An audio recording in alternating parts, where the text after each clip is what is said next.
Welcome to Hear These Words, a podcast and video series from Good Shepherd Episcopal Church in Tequesta, Florida. I'm Sanford Groff. And I am Jim Cook. And it is Good Shepherd Sunday, our namesake, this fourth Sunday of Easter, year A. And the words we hear this week are John 10, 1 through 10, Acts 2, 42 through 47, Psalm 23, probably the most famous psalm in the Psalter, and 1 Peter 2, 19 through 25. Father Cook, great to have you. Thank you. It's Welcome good to back. Be here. Yeah, you Yes. bet. You bet. I had a, You had found a your weekend collar? off. I found my collar again back here. No, it was great. We had a kind of a good weekend with family. And, Good. So, yeah. Grandchildren time. Grandchildren time, which Good. is always a blessing, Yes. as many of you know. And I'm sure you're looking forward to your time away. To being away. We're going to go to Spain here for about 12 days, 12 nights, so it should be good. That's great. We leave shortly. So yeah, we'll do this, and you'll Keeping see me next week on the podcast through the magic of video and internet. But other than that, I actually will not physically be in the country. Yeah, that's but great. And keep me in your prayers. Keep safe. Thank Yeah, you. bet. We Thank sure you. We'll will. see you when we get back. It'll be here before you know it. Oh, I understand. John 10, Good Shepherd Sunday, we get every fourth Sunday in Easter is Good Shepherd Sunday, I believe. And we get John 10, and we also get Psalm 23, the Lord is my shepherd. And I always look at John 10, and Jesus starts off talking about being the shepherd of the sheep, and they know his voice, and they follow his voice. And Jesus it says, Jesus used this figure of speech with his disciples, but they did not understand what he was saying to them. Kind of at the tail end of this great metaphor of, the sheep understand my voice and they just go, well, we don't know what you're saying. That's like the one thing we probably also, oh yes, we understand this, sir. We can relate to the good shepherd image and metaphors Right. and all that, but not the disciples. Not the disciples. So that makes you wonder, are we missing something? Right. I don't know. But then he changes the imagery, and he goes in the second kind of part of this passage to, all right, fine. You don't understand that I'm the shepherd. Fine, I'll be the gate for the sheep. All who came before me are thieves and bandits, but the sheep did not listen to them. I am the gate. Who enters by me will be saved. Which I find that more confusing than the shepherd image, but I guess that may have worked for the disciples. I don't know. Yeah, well, I mean, if you understand how sheep were kept at night, right, in a sheepfold, usually around maybe stones, but maybe not, maybe fencing or something, and maybe some bramble above the thing, kind of the way we keep, we put, something sharp in the top of a wall to keep somebody from crawling over. But the shepherd was actually the gate, right? He would sleep right at the entry to the sheepfold. There wasn't a physical swinging wooden gate. No. They would just lay down the there. The shepherd would lay right there. Right. And so if you tried to get into the sheepfold, you had to go through the shepherd. Got it. So that kind of makes more sense. That makes more sense when you know. Which is kind of cool, right? I'm just not up on my first century agrarian. Well, I am, because I'm older than you are. So I grew up in Wisconsin, that farming community. There you go. We all know these things. Right. Yeah. So maybe that's why they understood, because they could actually visualize it a bit better than being the shepherd of the sheep. I guess, maybe. I don't know. All right. But I do think the imagery of the shepherd, right, goes all the way back to, Hebrew times, Old Testament times, and that metaphor, and where the beautiful 23rd Psalm sort of comes out of that whole metaphor of God as being this shepherd and we're the sheep. Right. But the thing that I've always thought interesting about that is that we all get sheep, that they're dirty and all that kind of stuff, but shepherds are also considered in that culture dirty. Right. They were like the lowest of the low. Like no one I think I've said this in sermon before, you don't hold your little baby in your arms and pray to God that someday he would grow up to be a shepherd. Right. Right? Yes. Oh, be so proud of you if you were a shepherd. No, that's not right. Yeah. So I think the metaphor that God is like that shepherd is also sort of kind of interesting. I've never really thought about that till this morning coming up here. I thought, God is equating himself to be the shepherd, which is both one who protects and knows the sheep and lies in the gatefold and keeps all that, but it's also like a very low status in the society, in the culture. Right. What is that kind of about? I think that's interesting to ponder a bit. They're kind of on the they're kind of on the margins of society.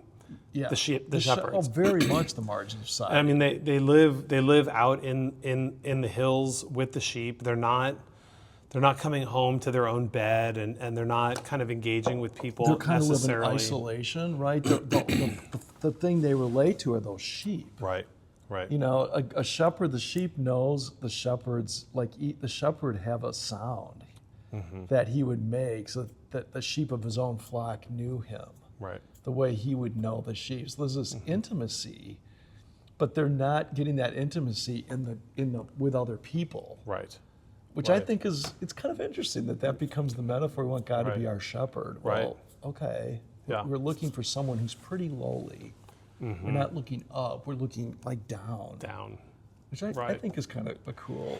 And then if you extend the metaphor beyond where I think Scripture is extending it, but if you extend that to then the sheep are the church at some Yes. level, then you kind of have the church in a particular relationship with the rest of the world, with civilized society, Yeah. being a little bit marginal. I mean that the sheep and the shepherd and the herding dogs or whoever is part of that community, right, out in the fields, is not necessarily the ones who are running the world, who aren't, It's complete opposite of that. it's a little bit removed from all of that. Yeah, And- the guardians of the sheep are the shepherds, right? And there's the body, and even kind of gets into the readings with Acts and First Peter a little bit. Right.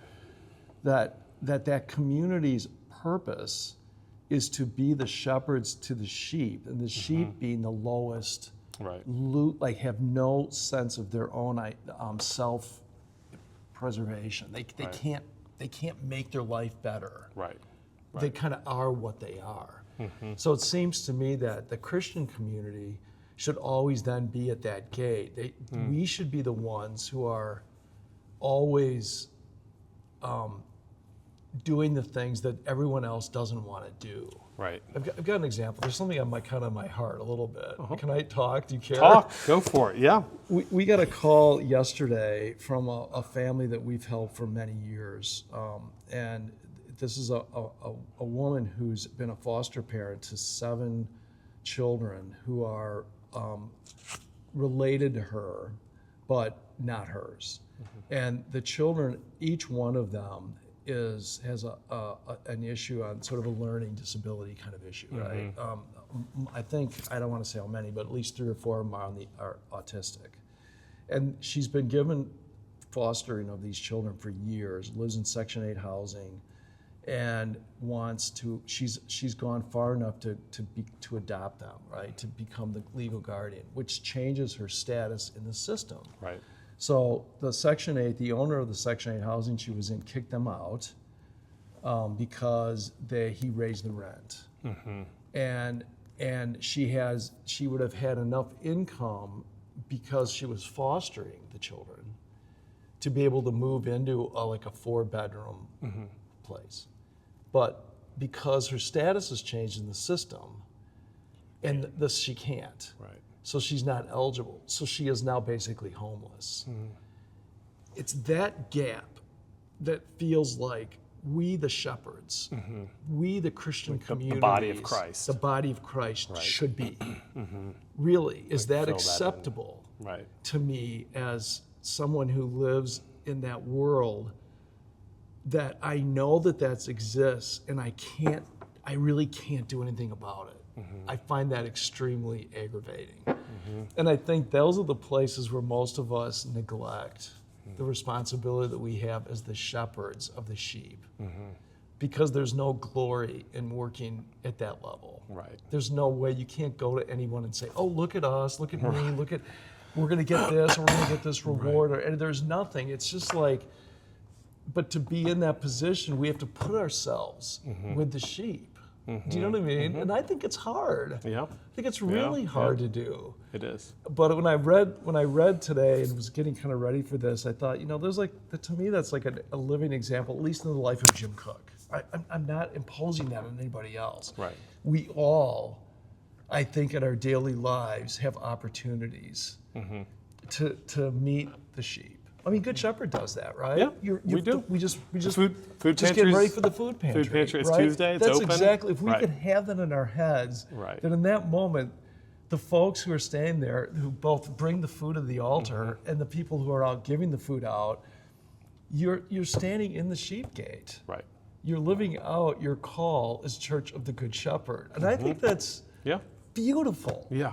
to be able It's a to do gift. that. Yeah. It's a gift. It is a gift. And it's a gift that, I mean, one of the tensions I hear that in your story about this woman is that the system has failed her Yeah. at some level, right? That, and like the system being the society, the civilization, whether it's government, nonprofit, it's kind of fallen by the wayside. Falls by the wayside. But that's also where I think the idea that the church is this almost marginal community is able to fill in the gap. Yes. And sometimes that's just on an individual basis, like with this woman and what we might be able to do, and individually or otherwise. And sometimes that's actually scalable. I mean, there are ways of doing this. Like I think, and that's what both the food pantry and I would actually argue the thrift shop. Right. Is doing at a different level, Right. and trying to meet those gaps so that people can receive a bag of food once a week from us, so that they can then use that money that they would have spent to make sure that rent is paid. Absolutely. Because they might Absolutely. actually be on the margin of that That's right. ability. Without that bag of food, Right. you have no idea right. what's going to happen to that family. And so to the that sky's person. the limit in terms of creativity as to how to do that. I think the scalability of it is depending on what the community and culture wants. I mean, what do we want to do? And I'm an abundance guy, so I'm kind of like, the more you throw at something, the more it kind of becomes generative, Yeah. and the bigger it grows, I agree. because that's how God kind of works in these moments. Right. That the gate might be huge, and you think, I'm never going to be able to fill that thing, but like I'm never going to be able to make those two ends meet for these people. But time and time and time again, I have noticed that God kind of takes what you give and multiplies it. Yeah, I mean, it absolutely. becomes a feeding of the 5,000 It situation. does, absolutely. Yeah. Absolutely. No, I agree with you. And I think that's in essence why communities of faith exist. Right. Right? We need to do that. And so you kind of, again, get into the readings from 1 Peter and Acts with the early Christian community. They no matter what they were doing, they still went to temple. Yeah. And then they broke bread in their homes. Right. Yep. And that those acts of discipline Right. brought them together, and in that is they learn and understand that their call is to be shepherds, Right. without even necessarily thinking about that it. that's on our strategic plan. Right. Do you know what I mean? It's we're not a business We're not a business, right? in that sense of the world. I mean, yes, Right.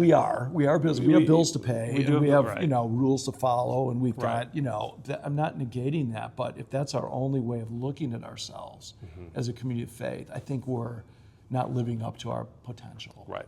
Right. Right. I think, but Let's move to Acts, because it's a Yeah. beautiful segue It into is. what's going on here in Acts 2. This is early on in the book of Acts, so there, this community is formed. Those who had been baptized devoted themselves to the apostles' teaching and fellowship, to the breaking of bread and the prayers, just wait, as that's you just quoting said. that's quoting the Book of Common Prayer. Isn't that quoting the baptismal covenant? I'm amazed how the Bible does that. That's one of the questions, Right. It is Oh, one of the. really? It No is way. one of the. Yeah, it's one of the five So there. if you think after the- Episcopalians don't know the Bible, Right. that is such a falsehood. The Bible is written for us in our liturgies. Right. And most everything that comes out of the liturgy on a Sunday morning is Bible is is from the biblical. quote, right. It's anyways. That's an aside. But then, all came upon everyone, right, because of the many wonders. All who believed were together and had all things in common. They would sell their possessions and goods and distribute the proceeds to all as any had need. Yeah. On a day by day, they had glad and generous hearts. Yes. I love that. And again, I would just caution my younger self, my younger priest self, who looked at that and thought that there was some sort of economic system being proposed. But I would caution my younger self that that's not necessarily the only way to interpret that. I would interpret that as a really intentional community that was living, in a life and in a world where that was the best way to live. Yeah. Many people who were able to survive in the ancient world were people in families, and those families were not necessarily nuclear families, they were extended families. They had grandparents and all sorts of people living with them. And in this way, the church kind of gathered and lived together and sold their things and was able, not only to hold all things in common, but distribute things to those who had need. Right. And that produced in them glad and generous hearts. I just love that kind of. Me too. And I think in our own life, I'm not really ready to move into a commune per se, but You're not? but I don't think that's the point. But rather that our shared generosity and contributions become part of something bigger than ourselves, right? Yes. And that generosity is able then to flow to those who do have need, like this person you're talking about. Right. Maybe Jim and Karen Cook, that's not for them to figure out, but perhaps if we put our heads together, there's a community of faith like Good Shepherd that can kind of figure that out. That's right. Right? That's right. Yeah. I agree with that, and I love the sense that having goodwill of all the people. It doesn't say goodwill toward the people who believed like them, or goodwill toward people who were like them. It was the goodwill of all people. Right. Because Right. at some point, at the end of the day, the generosity isn't dependent on your goodwill. It's because I'm alive in the Spirit, right? Because Right. I am full of joy because I know what God has done for me Right. and for us, Right. and it Right. changes things. It takes the burden off of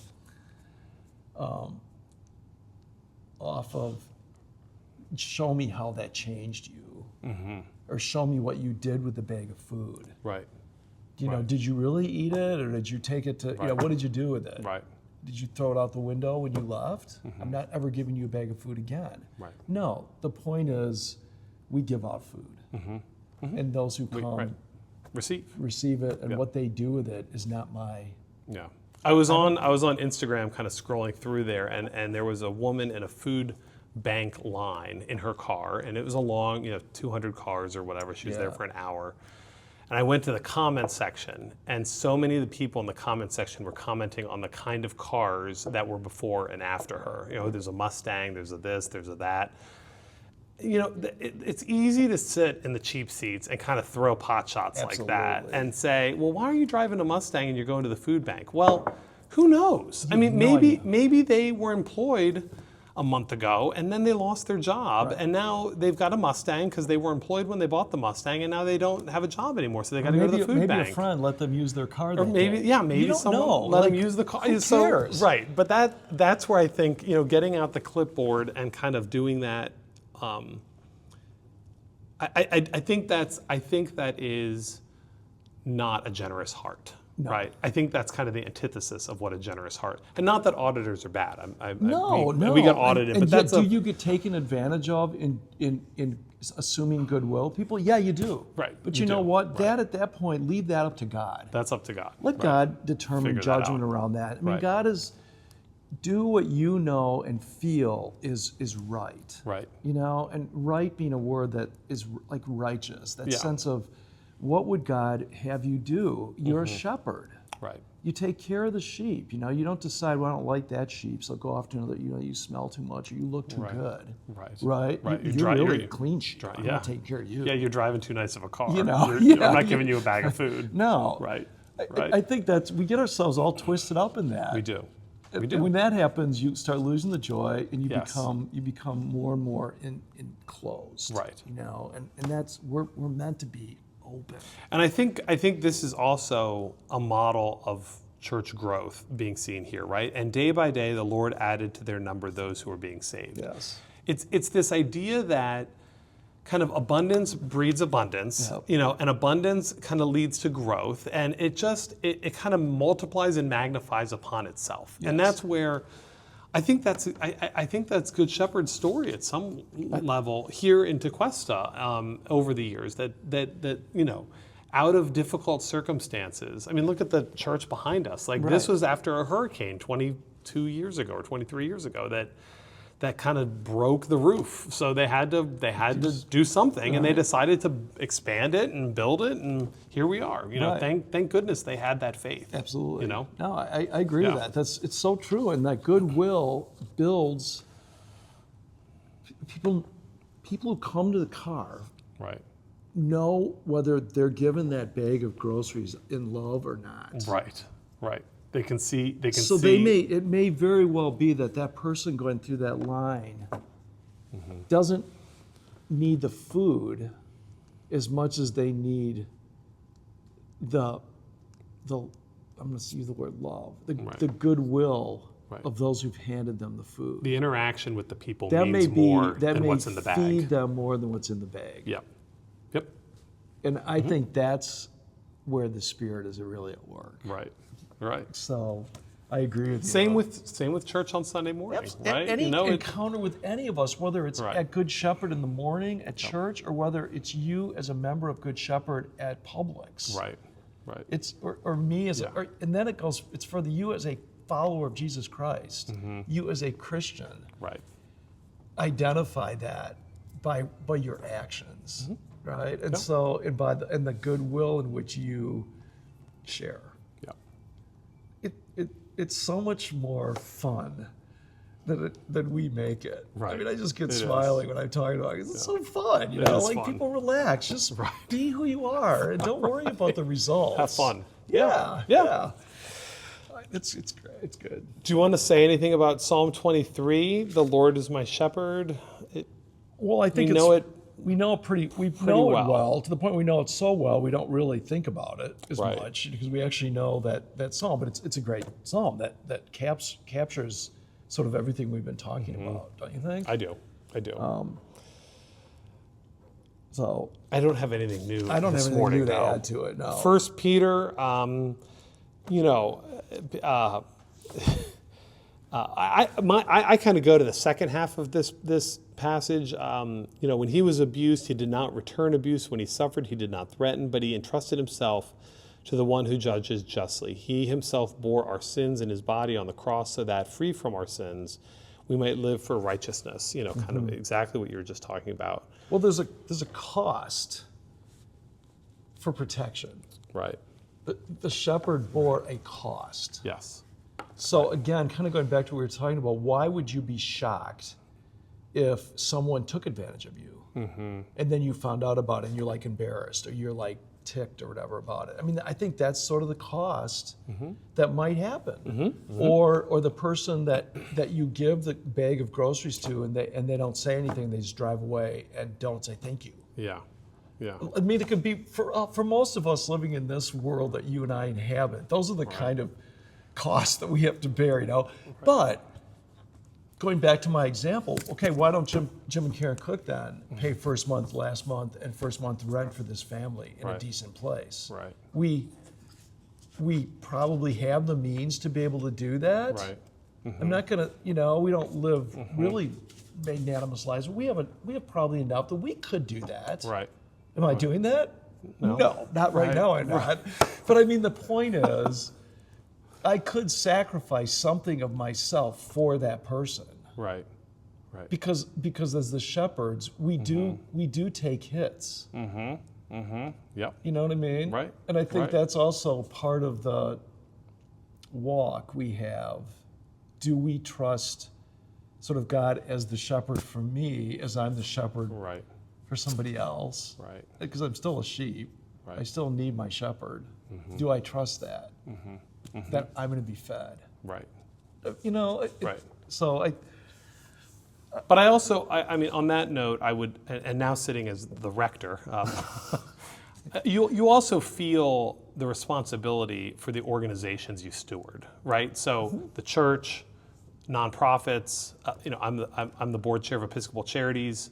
Like you do kind of hold that burden in a particular way that creates its own kind of cost. Yes. So, you know,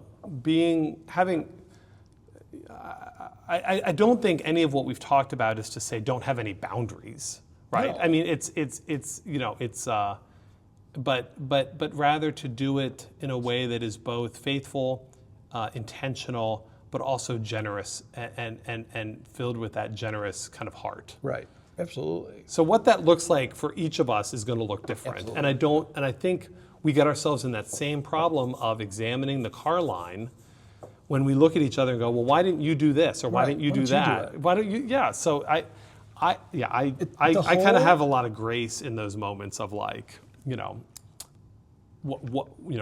what we're doing individually or as families to participate in the life of the church and life of Christ. Absolutely. Yeah. I mean, I think that's one of the downsides of our humanity is that we always want to look at each other and sort of judge each other's motives or actions or words. And I think, you know what? Look in the mirror. There's enough to deal with yourself. Right. Just before you. You know what I mean? Right. And when you're in relationship with Christ and you're fed and nurtured by that love and that likeness, He will lead you to where you need to be. Right. And good. Yeah. Good enough. Trust in that. Trust in that. Trust in that. You'll have a lot more joy. Yeah. Right, at the end of the day, than if you kind of sit there constantly looking, this way and that way, and also judging yourself. Right. Just relax.